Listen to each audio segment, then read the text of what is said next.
სიტუაცია მძიმდება და მძიმდება. კი. ყოველ საათში. ესკალირდა. რით ხსნით ამ ესკალაციას და რა შეიძლება იყოს ამაზე პასუხი? მოგესალმებით, მივესალმებით თქვენს მაყურებელს. კი, ნამდვილად ჩვენ ვართ რეპრესიების ახალი ფაზის მომსწრე და ეს საკმაოდ ისეთი არის ფართო მასშტაბური და ეს შეეხო როგორც აქტივისტებს, ასევე პოლიტიკოსებს და ამისგან დაწყებული აღარავინ აღარ არის. მაგრამ ამას აქვს რამდენიმე მიზეზი ჩვენი აზრით და ვიტყვი რაც.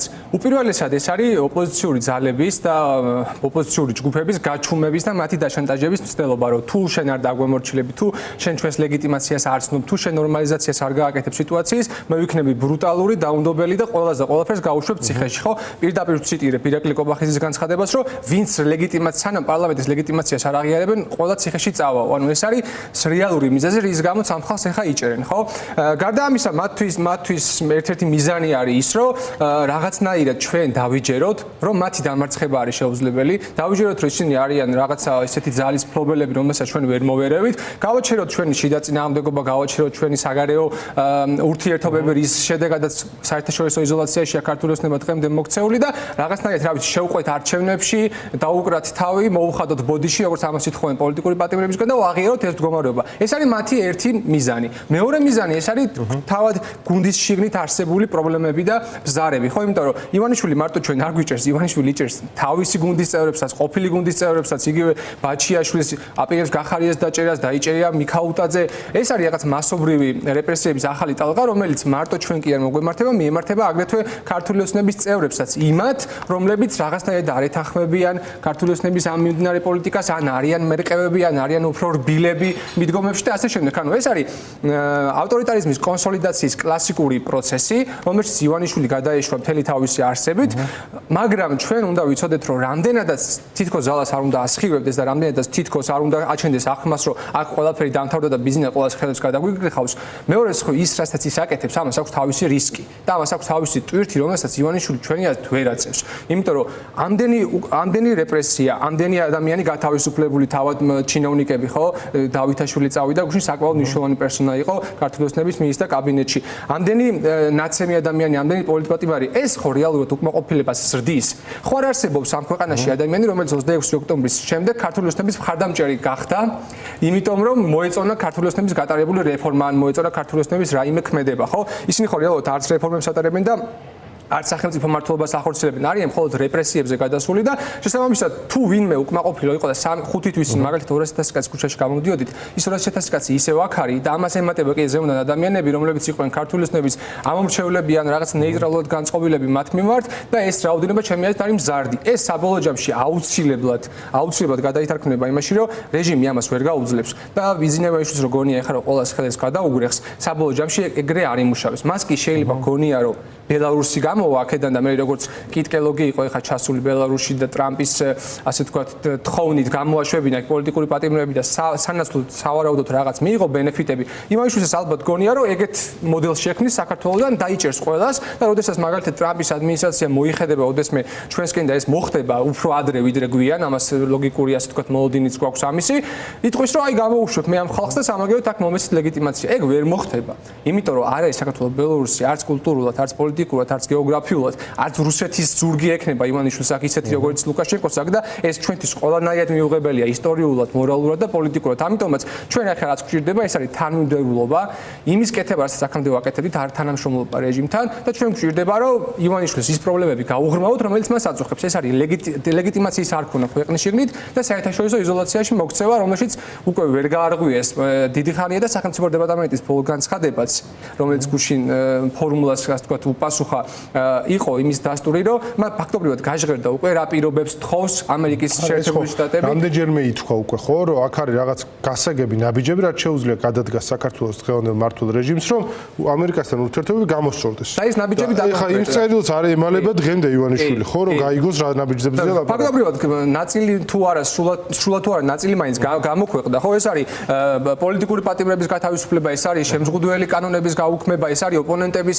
ჩახშობის და ამ რეპრესიების შეჩერება, ხო, ვიცე-პრეზიდენტ ვენსის სიტყვებიც კი დააციტირეს, რომელიც თავის დროზე ქოცებს ეგონათ, რომ სათავისოდ ნათქვამი იყო, ხო? ანუ გამოჩნდა უკვე, რომ ეს იზოლაცია ქოცებისთვის არის გაურღვეველი და ჩვენ გვჭირდება თანმიმდევრული არათანამშრომლობა ის, რასაც აქამდე ვაკეთებდით და მათ შორის წეგა ლევანიც ამბობდა, ჩემი აზრით ეს ადგილობრივ არჩევნებში არ შეყოლასაც ნიშნავს მათ შორის, რასაც კაფეოდ ვიცავთ ოპოზიციას. დავით, რთულ მდგომარეობაშია თქვენი კოალიცია, ამდენი ლიდერი ციხეში ელენე ხოშტარი ხუმრობდა მარტო მე დავჩქარეთო და მე ვზად ერთიანობის წევრი, მაგრამ ნუ ელენე ხოშტარისაც შეიძლება მიადგნენ, კი ნამდვილად ყოველდღიურად დღეს 5,000 ლარი დააჯარიმეს.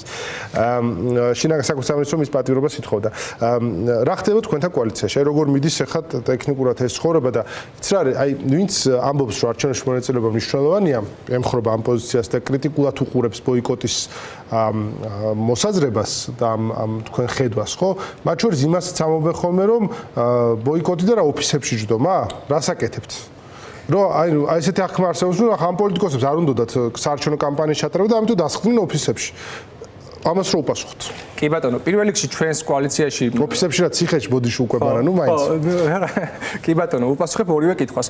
უპირველესად ჩვენს კოალიციაში მუშაობა გრძელდება იმაზე უფრო აქტიურად ვიდრე აქამდე, იმიტომ რომ ჩვენ პასუხისგებლობა გვაქვს დაკისრებული, ხო? ნიკა მელია, ნიკა გვარამია, სურაჯ ჯაფარიძე, მათი პატიმრობა ჩვენთვის არის ერთგვარი, ასე ვთქვათ, ვალდებულებას და მოტივაციაც, რომ არ გავჩერდეთ და ვიყოთ საუკეთესო ვერსიები ჩვენი თავების, იქამდე სანამ მათ თავისუფლებას და ამ ქვეყნის თავისუფლებას არ მივახსენებთ. ამიტომაც სამუშაო რეჟიმი გრძელდება იმაზე უფრო მჭიდროდ ვიდრე აქამდეც, ესე ჩემია დავადასტურო, რომ ნამდვილად არ ურჩივით არც გეგმების, არც იდეების ნაკლებობას და არც აქტიურობებს იმ კუთხით, რაც საჭირო არის რეჟიმთან არათანამშრომლობის და პროტესტის გაძლიერების კუთხით. რაც შეეხება იმას, რომ რა უნდა ვაკეთოთ თუ ბოიკოტში შევდივართ, ამაზე არის ძალიან მკაფიო პასუხი. ბოიკოტში შესვლა და ამ არჩევნების და აი ამ ფარსის არაღიარება არ ნიშნავს, რომ ჩვენ რაიმე კაბინეტებში უნდა ჩავიკეტოთ, ან რაღაცა დასასვენებლად წავიდეთ, ან რაღაცა გულზე ხელები დავიკრიფოთ. პირიქით, ჩვენ უნდა ჩავატაროთ აქტიური კამპანია. ეს კამპანია ერთის მხრივ უნდა იყოს მიმართული რეჟიმის წინააღმდეგ და ქართულ ხალხს კიდევ უფრო მეტად, კიდევ უფრო დეტალურად, კიდევ უფრო მეტ ადამიანს აუხსნათ, რატო არის ქართული ოცნება საქართველოს ეროვნული ინტერესებისთვის შეუთავსებელი. რატო დაგვიჩერდება მალე უვიზო მიმოსვლა, თუ კი ქართული ოცნება გააგრძელებს იმას, რასაც აკეთებს.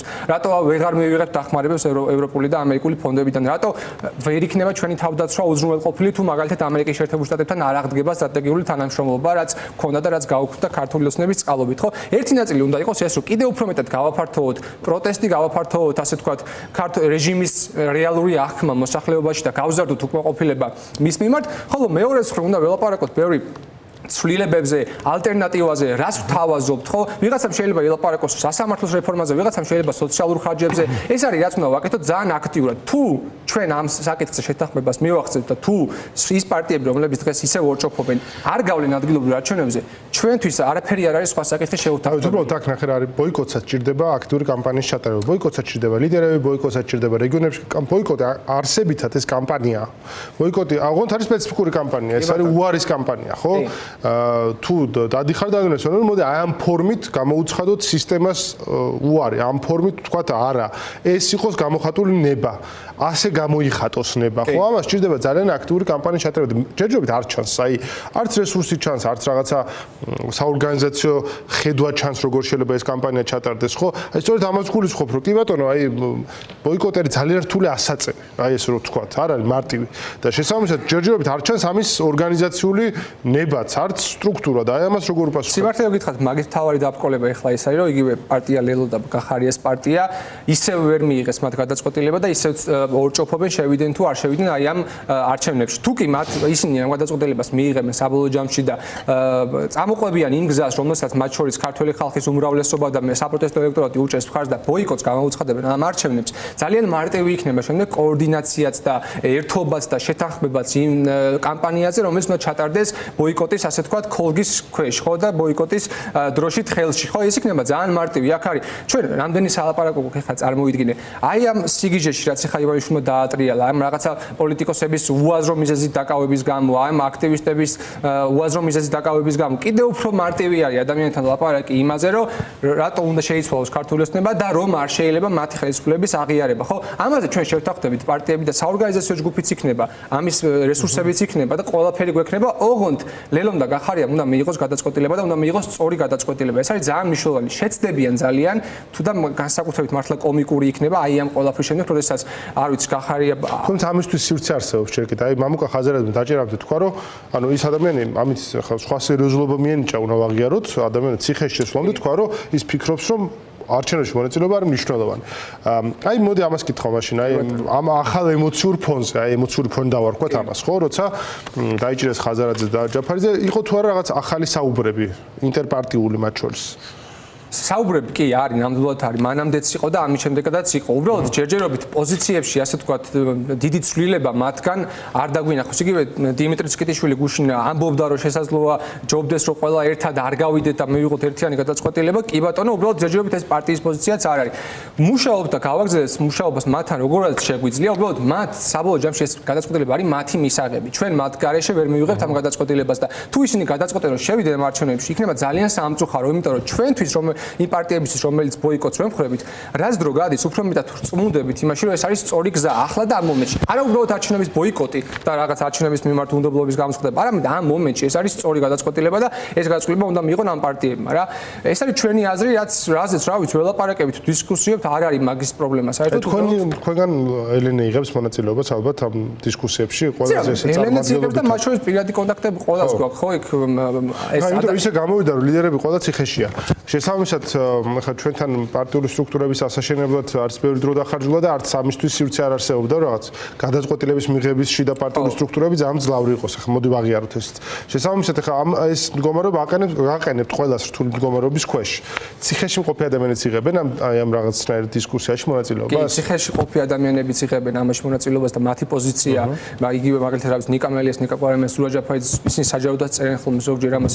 იყო ის, რომ ამ არჩევნებში მონაწილეობა არ არის ამ შემთხვევაში მიზანშეწონილი და ისინი ისევ ამ აზრზე არიან, ისინი ჩართული არიან ამ დისკუსიებში, მათ ინფორმაციას ვაწვდით, ასე ვთქვათ, ყოველდღიურად რა მდგომარეობა არის და რა ხდება აი ამ დისკუსიების ფარგლებში და გარდა ამისა, ხო, ეხლა პარტიული ინფრასტრუქტურები შეიძლება არ არის ძალიან ძლიერი და განვითარებული, მაგრამ ნებისმიერ შემთხვევაში ეს არის ადამიანური ურთიერთობები და ეს ადამიანური ურთიერთობები ისევ არსებობს, ველაპარაკებით და ვცდილობთ, რომ დავარწმუნოთ, მიიღოს სწორი გადაწყვეტილება და მე იმედი მაქვს, რომ ამ გადაწყვეტილებას მიიღებენ ისინი საბოლოო ჯამში. და ხო, ერთი მინდა დავამატო კიდე, რომ ეხლა შეიძლება კი ბატონო. იგივე ნიკა მელიაც უყურებს ამ ეთერს. აი პოლიტპატიმრებზე მინდა ის ზვიედრატიანიც ახსენე წერან და მინდა რომ ძალიან მკაფიო თქვა, რომ ბიზნეს ევენიშმა რაც არ უნდა ბევრი ადამიანი დაიჭიროს და მათ შორის ჩემი მეგობარი ნიკა მელია, ნიკა ზურაჯაფარიძე, ნიკა გვარამია, საბას ხვიტაიძე, მათი დევიძე, ყველა ხო უამრავი არის ამათი სახელი. მე მინდა ძალიან მკაფიო თქვა, რომ მათი ღვაწლი უყოლოდ არ ჩაივლის, ამაში ვარ დარწმუნებული და მათი ყოფნა მე პირადად და ჩემს გარშემო ყველას უფრო და უფრო მეტად გვაძლიერებს, უფრო და უფრო მეტად გმატებს мотиваციას რომ არ გავჩერდეთ. იქამდე სანამ არ იქნებიან თავისუფლები ისინი და ივანიშვილის რეჟიმისგან ეს ქვეყანა და დარწმუნებულია რომ ამ ბრძოლას მაინც ჩვენ მოვიგებთ ბოლოს რა. მადლობა ძალიან დიდი, დავით ჯავანაძე იყო ჩვენი სტუმარი.